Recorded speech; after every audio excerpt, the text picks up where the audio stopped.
Hello and welcome GameGuru Maxland. This is Lee. I'm here to host the GameGuru live broadcast revealing lots of juicy little internal secrets about the development of GameGuru Max. And right off the bat, I want to make sure that all of my technology is working smoothly. Chief amongst them is whether you can hear me or not. I now have Microsoft monitoring software. I shouldn't have to ask this question, but I'm going to, just to make doubly sure. As regular tune-inners remember, last week I had a huge system freeze, which caused our broadcast last week to be in two parts. The pre-crash and the post-crash part.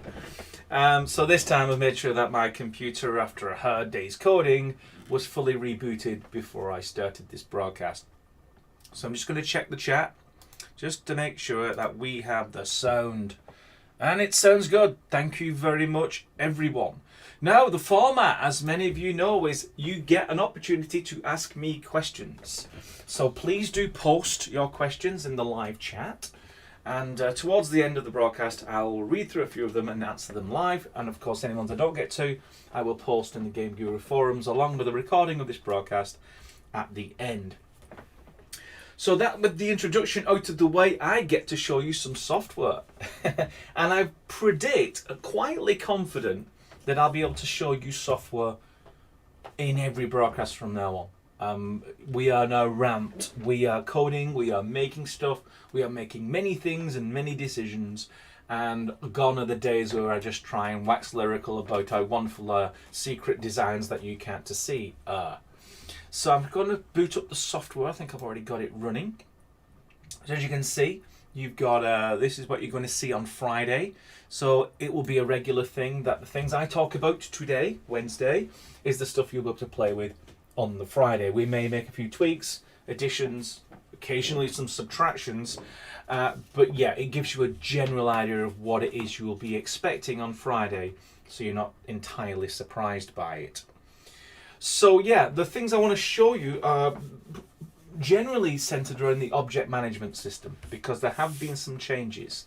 Now, there was a comment in the forum about, oh, I like the old widget system, please don't change it, I like the way it used to be. Don't worry, you will still be able to get access to the widget through the advanced options. What I'm introducing today, what I'm presenting today, is what we call the standard mode. It's the mode that we feel the new users will be most comfortable with and require no pre-knowledge of creation tools and utilities and things like that. So I'm going to start off by showing you an object, a barrel specifically. So I can't remember much of last Wednesday, but since that we've been playing around with how it might work, how it might look, and what you certainly know is that you can actually, instead of having to click, drag and click again, you can drag the objects right in, and when they're in the level, you can just click and hold to sort of move them around like so. Very nice indeed. So you probably remember that from last time. There's a couple of things I didn't show. This on the right hand side, the keyboard shortcuts, which actually shows you all the things you can do.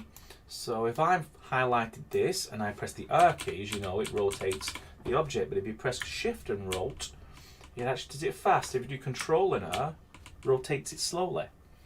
And you can see you've now got tooltips which actually show you all of the things that you need to do. And we're going to do a little bit more on this just to make it a little bit clear what these keys are. Maybe it goes a little bit bigger, but you'll probably see that in a future build because I will be using these quite a lot, I imagine. And of course the ability that by default you're moving along the floor, but then with a simple toggle you can actually go up and down, toggle again, and then toggle back to the floor. We're going to be continuing to improve on that. The situations, for example, where you've got a hill like so, and you can get this barrel like so on the floor, and you see it automatically finds the surface of the terrain. And there are other scenarios where maybe the barrel is on a big floor, big floor entity, and then you drag the whole thing over. You know, it just works. The floor will find the hill, and then the barrel will stay on the floor, things like that. So it's all about being intuitive. When it comes to object manipulation, we want it to be so intuitive you'd never need to read a user manual or watch a YouTube video. You just run the software, it just feels right. You know, click and move that there. It should be that simple. No messing about with widgets and the like. So that's the philosophy behind it. Of course, you've got your usuals that you would expect, page up and page down, and the enter key to find the floor. But here's the thing, I can't remember if I showed you, but I'm going to show you now, which is the grouping system. So the idea is you can highlight a number of objects. Now, it was disabled in the last Friday build because we weren't entirely happy with it, but now we are. Watch the rubber band again. I'm highlighting this much, and then I click this button down here, group objects. It used the bound box of the area that I selected in order to figure out what the thumbnail should look like. And so we can see these are the groups we've created. I can create, say, a different kind of group over here. Ding, ding, ding. Maybe 6 barrels. Highlight that, make a group of that. So now I've got 2 groups. And it sorts them in ascending order, so the newest groups are at the top where you might want access to them. Really cool thing about groups is once you've created them, you can just have some duplicates. So I'll just duplicate all that, drag some more in, and now we've created some additional groups. And it's the same with when you're dragging objects from this part of the screen, and the same as, let's say I highlight this barrel, I can drag in that barrel and duplicate the barrel. Then it's the same with groups. Find a group you like. I like these 3 barrels group, drag it in, I've got 3 more barrels. So that's how simple we wanted to make the grouping system. So it's super intuitive and it feels the same as if you're dragging in other objects from other parts of the screen. And there's 2 extra things you can do with groups. Obviously you can create them, you've seen that. But what you can also do, just select this group, it's highlighted here. I can select edit group. Now I can move the objects, you see, within this particular group. I can move them. When I'm happy with its new configuration, maybe I'll put them in a line. I can finish that. And now you see it updates the thumbnail. So that's the new group that I can move around. So you can edit. And then finally, of course, let's say you don't need the group anymore, you can ungroup. And it removes them. So now they are just individuals again, like so. Whereas if they're a group, you see, you select one, you select them all, because it knows it's a group. Whereas if you select an individual one, it's just an individual. So that's object grouping. We have keyboard shortcuts for them as well, so we can highlight that and then do Control and G. That makes them a group as well. Control and Shift and G will ungroup them. So all the favorite keyboard shortcuts you'll come to need, because you know at some point you'll always be using keyboard shortcuts, and then eventually you can switch off the keyboard shortcuts menu because you'll know them all by heart. So that's object groups. And the last thing I'd like to show you, I do want to be aware of the time, and we're doing okay, we're doing really good actually, is the bug tracker. So you'll may not get this in Friday's build. I'm showing it to you because I think there could be a version that you can play with on Friday, and then the proper official release of the bug tracker is next Friday, where I can say I think I have finished. But I do want to give people enough time to have a look at it, see if there's anything we can do that's better or easier and nicer. So stop playing with the objects, Lee. Bug tracker. So if we look at the bug reporting system, you've got 3 sections. You've got basic introduction, so it explains what the system is. If you find that the issue that you want to raise isn't a bug, it's just a feature request, then you can click this button and it just takes you to a place where you can submit a feature request. Also, if it's just general advice, you don't really want to report a bug, you just want to figure out how something works, as it's not easy, or it's not understood, or it's a bit too complicated, then of course this will take you to the forums. If both of those tests have failed, and it definitely is a bug, this is the part where you can actually write my bug. You can give it a description, which is basically a step-by-step of the bug that you found, and then you can submit that to us. It is important, however, that you don't just submit bugs that have already been submitted. Now that's not immediately obvious on this right-hand side, but it would be much appreciated if you did go to the issues board. Make sure the bug hasn't already been reported by someone else, and then if it hasn't, then maybe submit it. I did think of some ideas how in entering this information there could be some expert system which will actually figure out, oh, you're talking about that bug, oh, that's already been reported. That'd be really cool, but let's make it absolutely clear, everyone, that's a version 2 thought. But it was a thought nonetheless, and I'd like to share that thought. The thing that I've been working on for a chunk of this week is this list. So as you can see, when you hover over, you can actually see the issue number, the title, and then what I'm working on right now is abbreviated description of the bug, so you can actually see it in this massive tooltip. You also get a status. You see down here, this yellow one, you've actually got, we have been able to reproduce this, and there'll be 3 status. The red, those bugs you have submitted and have yet to be looked at. The yellow ones, someone's actually gone in and said, yep, I've reproduced it or I've fixed it, but it needs confirmation. And then when it's green, that means it's completely fixed, it's been tested and confirmed, and the bug that you submitted whenever, you know, look at that list and say, wow, they fixed the bug, and then you know that, boom. And then you'll be able to clean up your list with some drop-down filter options. So that's how the bug tracking system will work. And of course, once you fill out your title and your description, you have the option of including your system specs, because maybe some people don't want to show their specs, but it is super useful for certain bug reports, if it's specifically related to, say, drivers or some system issues that we can't easily reproduce. It's good to know what machines it's running on. And then submit. This is an automatic process. It creates a packet, submits it to a GitHub issues board, and it's as if you'd created it on GitHub directly. So it's actually done through the software. So I'm looking forward to making sure that works nice so you can start submitting your bugs. But I emphasize, be great if you could just check on the board if the bug already exists. Otherwise, we're going to spend half our time finding 15 duplicates of the same bug. And during the pre-order, during these builds, there will be a lot of bugs. So I do ask, only submit bugs about things that were on the announcement page. You know, where I'm talking about object tools and the bug tracker and the object grouping.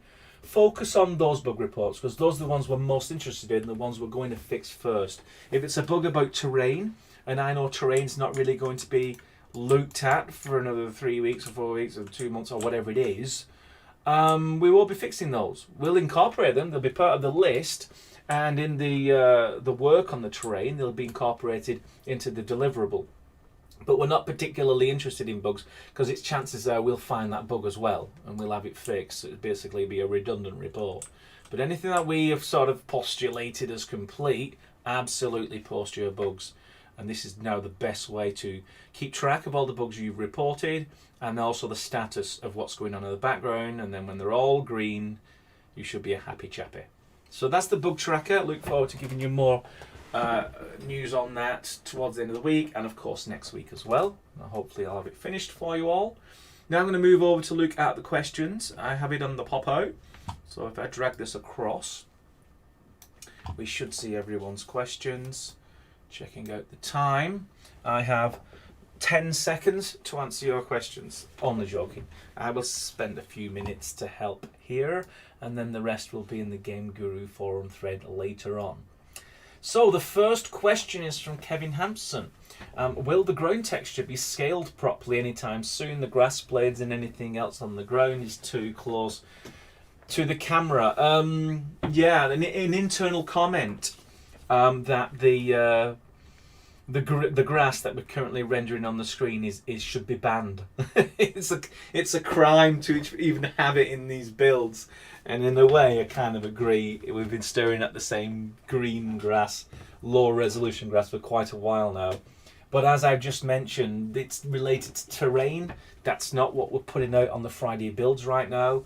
We are also aware of it. So yeah, this isn't going to be the final flaw by any means. Absolutely, we're going to be looking at that. Mouse wheel alternative question mark. Is there an alternative to mouse wheel alternative? Yeah, I mean, look, if I just go back into the editor, W and S is doing what the mouse wheel does. See, W, S, arrow forward, arrow back. That's your mouse wheel alternative right there. Okay, can you save groups as prefabs? No. No, the groups only survive for the level. So you can create a group, you can use the group within the level, but there isn't some sort of system where you can make a group comprising of objects, save them out, load a new level, and then sort of somehow load that group into the new level, because that new level doesn't have the objects that the group represents. So what do you expect it to do? Load in all the objects as well and then create the group and bring it in? That's not in anywhere on the design plan. I'm sure now it's been mentioned, someone will try and crowbar it into my schedule, but it's currently not part of the plan. Here's another question. Retro Game Blog asks, will grouping work with dynamic objects as well? Sure. Dynamic objects, static objects, not a problem. It would be pretty only 50% effective if you could only move around static stuff. Here's a question from Kerry Hampsons again. Can the highlighter be a different colour for the groups? We are looking at that, changing that colour, certainly to indicate the difference between an object and an object overlapping another object, so it goes red. So that's something that we're looking at. But here's the thing, the highlighter that you're looking at is what's called a stencil buffer effect. You only get one chance, that means one colour, to put it on the screen, so you can't have two highlighters of two different colours. So it's likely you won't be able to have different colours for highlighting groups, at least with the present technology. Here's a question from Fademan. Will there be customizable gore, such as Gibbs and blood? Not sure about customizable. Certainly you can import your own assets for all these different things, but I don't think there'll be a huge gore editor in GameGuru Max. But you'll certainly have some options to dial in and out those sort of features. But customizable is a very subjective word. So let's just say you will have some control over the gore. There's also be controls at some point to completely switch off violence. So you will get no blood and no Gibbs and no gore. But we'll get to that a little much further down in the roadmap. Here's a question. From Super Confidential Man. For the EBE, can you please add a feature to edit the segments? I know there is a third-party app for that, but it would be great. Yeah, no plans to substantially add to the easy building editor system. What you have right now is pretty much what there is. We are having many talks and some internal talks, which I can't reveal right now, about the nature of creating structures, and I'll be able to reveal more of that at the right time. Right now, though, you will not be seeing builds with anything to do with EBEs and structures. We have a list, and that list for the short term does not include buildings. Here's a question from Bouncy Sky 152. Will there be a resource monitor? I suppose that means you drop in lots of objects, lots of characters, lots of large textures. Is there any way to know whether your system's going to break? Fortunately, we're 64-bit, so the chances of you breaking the system because you've added too many objects is less likely than in GameGuru Classic when it was 32-bit. So there isn't any plan to do a resource monitor, but please do expand on that in the GameGuru forum thread where this broadcast recording will be placed. I'll be interested to find out what kind of things you want to monitor and to what degree. Or maybe you just want like a little score which says you are 70% there, stop at 95%, so it runs on most people's computers. Some sort of expert system like that. So looking for the next question and looking at the clock. Yeah, we're now 5 minutes over the 15. So I have two more questions and then the rest will go into the forum thread. Who is the lucky questions? And they have to be different people as well.